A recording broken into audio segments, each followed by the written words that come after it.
Good morning, everyone. This is Russ Fordyce from the Business Intelligence Group.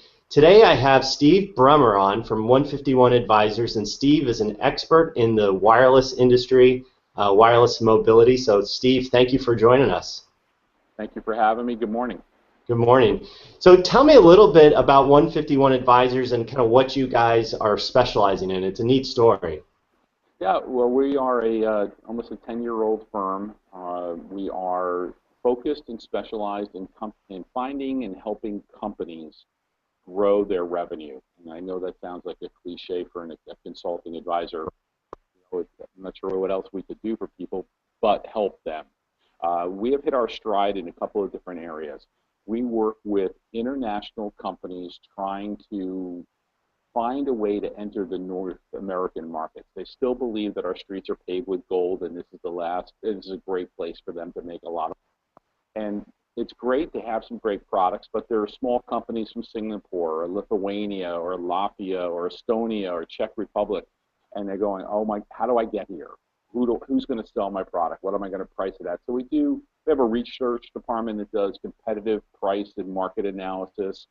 We develop sales, marketing strategies.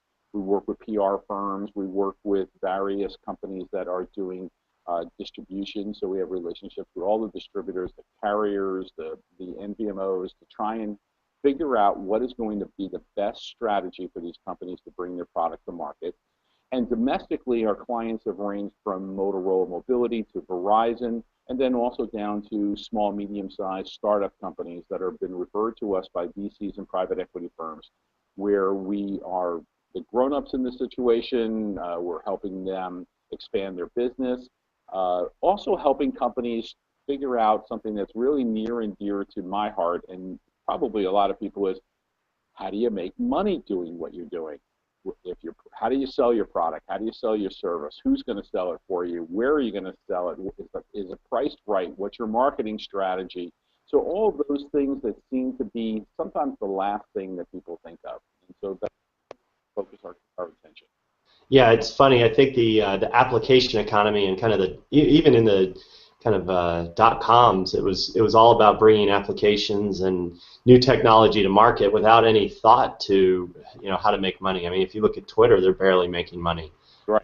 And I think there's a renewed focus on really coming out with business models that do have a kind of a revenue engine. Are you seeing more of a trend of companies at least with some sort of idea on how they're going to make money or their kind of sales plan? I can look at it two different ways, Russ. If they don't have an idea, then we have an opportunity as a consulting firm. But some of them are actually learning a little bit more of the lessons. They're coming up with great ideas, and they're starting to strategize. The recurring revenue model for applications is very, very hot, and it holds up the valuation of a company when investors are looking at it. So we really look for that kind of scenario. Sometimes we still see companies that sit there going, oh, bring my application to the carrier, and they're going to put it online, and I'm going to make a lot of money. Or I'm going to put it on I'm going to be on the first top of the page, and I'm going to make a lot of money. And we all know that eventually that dream busts real quick. And so we try and then figure out other ways to do it, whether it's through channel partners, whether it's through direct sales, whether it's through marketing in a unique, different way in order to go after the vertical market that they happen to be in. Things like that. Yeah, it's interesting. It sounds like a lot of your applications are B2C, or excuse me, B2B. Is that true, or are you seeing a lot more B2B or B2C? Actually, we are our focus has been on the B2B, B2E arrangement.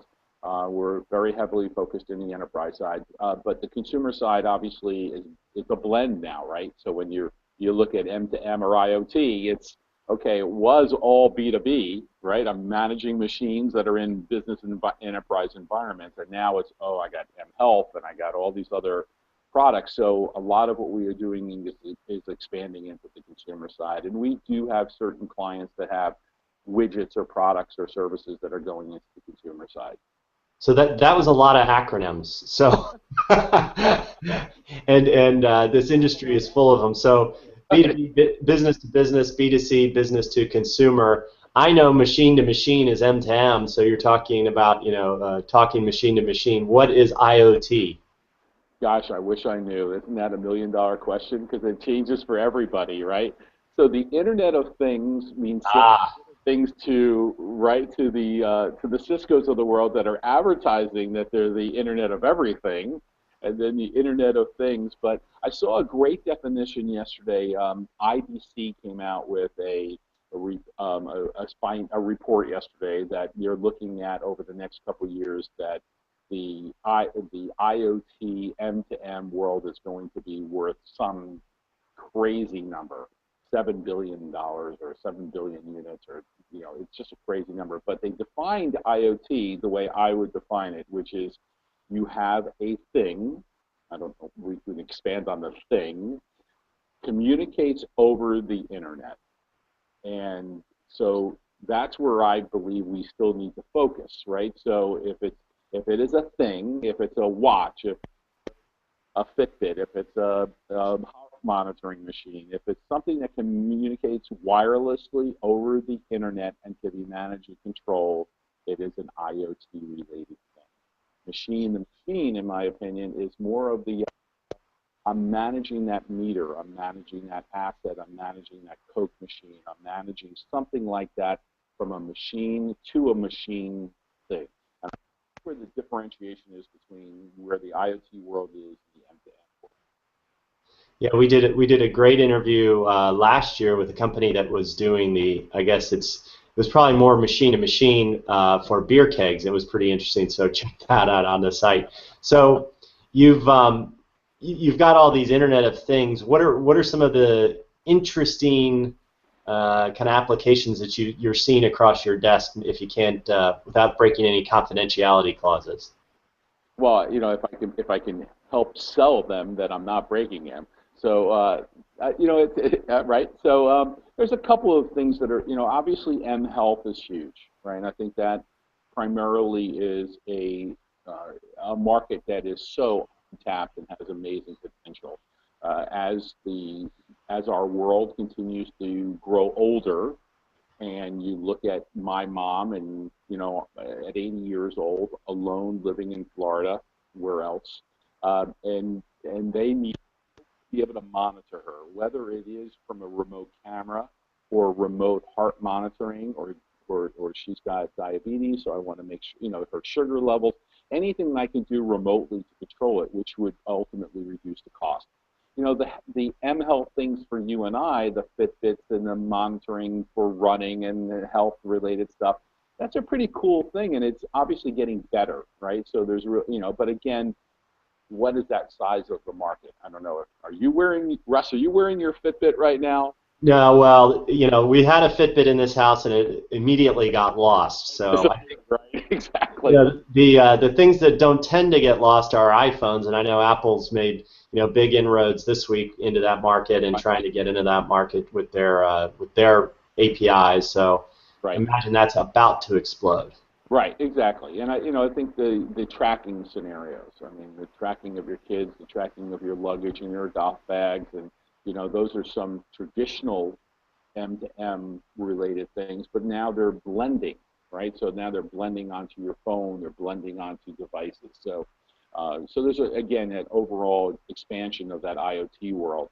So and you look at the things that are being crowdfunded that are in that space. It's just huge.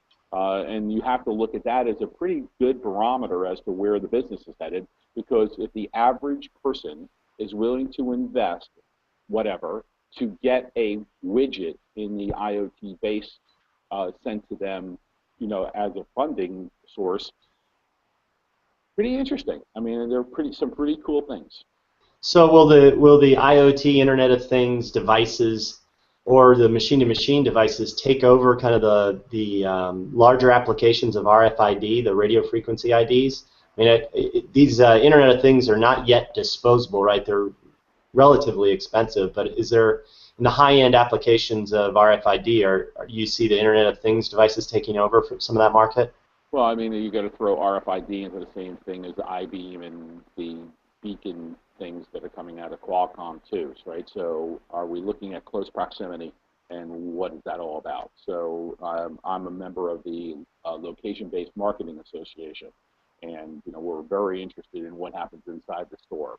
And what an RFID tag can do to combine with what you have on your handheld, and look at the marketing and look at the targeting.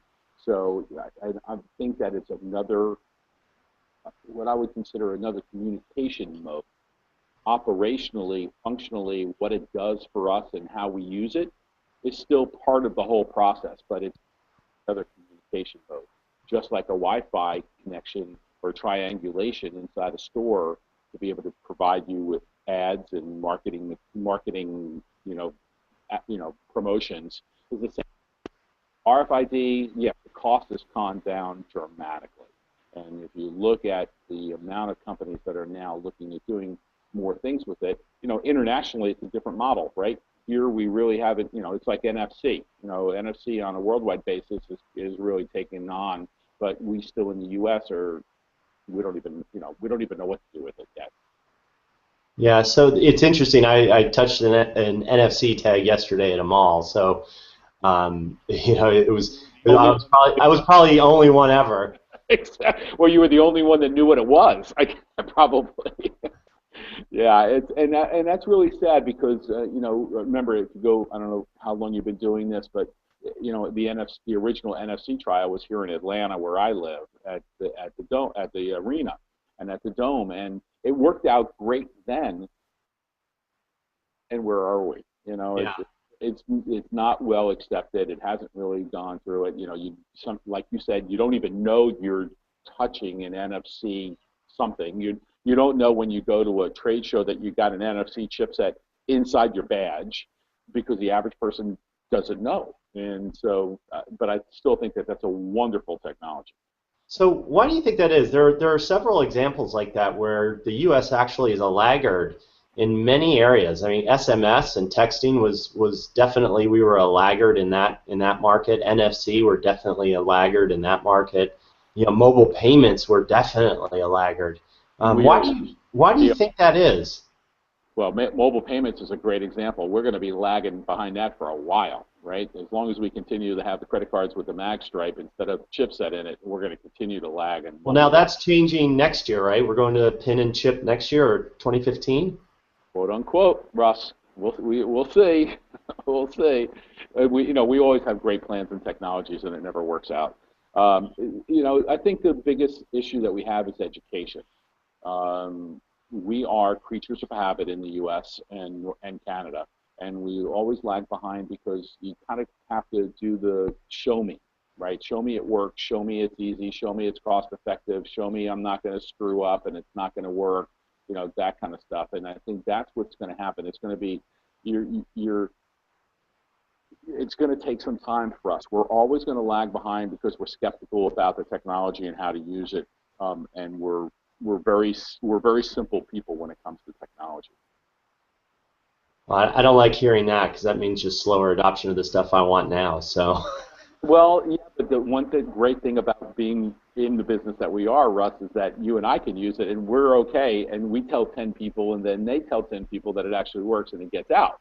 But an article in the New York Times, an article in the Wall Street Journal, Mossberg writes an article about NFC or something else. That doesn't mean it changes the world of the selling of the products on a consistent basis here in the U.S. But over there, when we look at mobile wallet, it started with the banking institutions saying, here, you're never going to have a mag stripe again. This is what you're going to use, and the adoption rate was huge. Right now, I don't know, but Bank of America and Wells Fargo ain't giving me anything but a mag stripe on my ATM card or my credit card. So until all that changes, that's going to continue to be an issue. And then if you look at ISIS, here's this whole big publicity about ISIS and the mobile wallet, and where is it today? Yeah, it's like the VHS Betamax wars, right? We've got Google with NFC and Apple with iBeacons and ISIS and all these other competing standards, and I think they're all taking they're all taking a fraction of a percentage of the market. So, and the market's tiny. Right, and that fragmented of the market hurt adoption. Right. Yeah, absolutely. And I think that's going to continue to be a trend until there's I don't know if it's the FDIC that turns around and says no more mag stripes, and then everybody has to adopt. We also have a slow government when it comes to technology changes. Now, I'm not sure if Tom Wheeler or the FCC makes a difference because of his background at CTIA and understanding what we have, but I think it's going to take visionaries like Tom and other people to be able to make changes happen faster than like the rest of the world is doing. Yeah, now all of these Internet of Things and all of these new devices that are coming into the market and mobile payments is definitely kind of putting pressure on the networks, and obviously got Mr. Wheeler kind of embroiled in some battle with net neutrality right now. But more and more of this is going into the cloud. What are you seeing in terms of cloud adoption and applications coming into the cloud? Well, I mean, obviously, it is the simplest and most effective way for you to go to market, right? So when you're looking at an investment in a company that has to have the cloud to transmit the data or store the data or access the data, the cloud gives you so much more flexibility at a cost you can afford, right? So that not having to spend that infrastructure cost yourself is amazing, and it's very simple to get started. Again, we believe in trust, so we trust that the data is secure, and that we know that it's there, and nobody else can see it, and it's protected, that's another pet peeve, Russ. We might have to have another interview just on the security and the trust factor that we have in America on technology and the data that goes through, because I still don't, as it relates to the cloud. Think about how the data gets to the cloud from your device. And you think about all the hops it gets to the cloud. Is the cloud the most secure piece of that whole process? Did you just shake your head no, Russ? You did. So when you turn around and you look at the cloud, it's like the last warehouse of the data in the whole process that goes on. But that part is growing exponentially, and pricing is good. You think it's safe, and it's easy to use, and I think that's where it's going to continue to grow. Yeah. So what impact did the Snowden scandal have on your business? I mean, it was you've got all these guys kind of looking at U.S. markets, and all of a sudden you've got kind of all this huge wiretapping. What were those companies saying to you?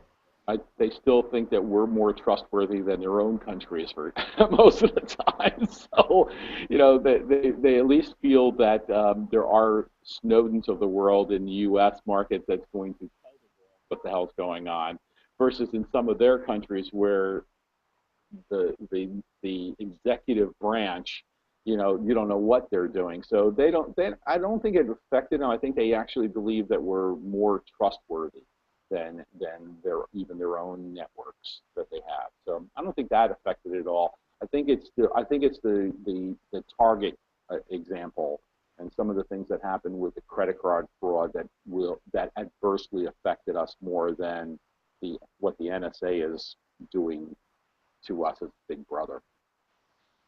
Yeah. So now you mentioned to me earlier before we started that you're there in Atlanta, and hop skipping away is a house in Florida for you. How often do you get down there? Not enough. My wife and I and the kids went down. My daughter graduated high school last weekend, so we went down there, and actually we love Florida. It's just the beach for us in technology. How far away can I possibly go? So besides an island with not a cell site in gear, so. Got to get away. It's fun. It's fun. We say that, and then we get there, and we're cursing at the carriers. Wi-Fi's everywhere. Forget it. What are we going to do? What else do you like to do in your spare time? I am still a 58-year-old ball-playing nut in an over 40 league, and that's very important for me to continue to be healthy as I continue to get older in this technology in this world. So, well, that's good. That's good. So, I'm not trying to scare you, but somebody's walking around behind you. You might get a club to the back of the head or something. I know it's hard to get rid of some of these people that come in and out of the office, you know. I know you feel. Steve, I appreciate all the time you spent with us today. Great insights on kind of the evolution of the kind of the cloud and the Internet of Things coming into the business market. I really appreciate your time. Russ, thank you so much for having me this morning. It was great. Yeah, I encourage everyone, go check out Steve Brumer at 151advisors.com. He's a partner over there, and they're doing some interesting things helping international companies go to market in the U.S. Steve, thanks again for your time. Great. Have a great day.